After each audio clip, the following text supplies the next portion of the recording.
औषधे चिन्तयेद्विष्णुं भोजने च जनार्दनं शयने पद्मनाभं च विवाहे च प्रजापतिं युद्धे चक्रधरं देवं प्रवासे च त्रिविक्रमं नारायणं तनुत्यागे श्रीधरं प्रियसङ्गमे दुःस्वप्ने स्मर गोविन्दं सङ्कटे मधुसूदनं कानने नारसिंहं च पावके जलशायिनं जलमध्ये वराहं च पर्वते रघुनन्दनं गमने वामनं चैव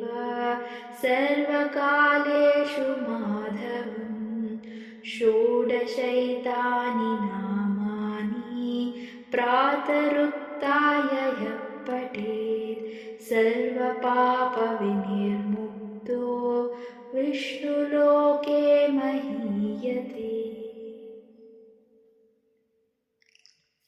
श्रीकृष्णार्पणमस्तु।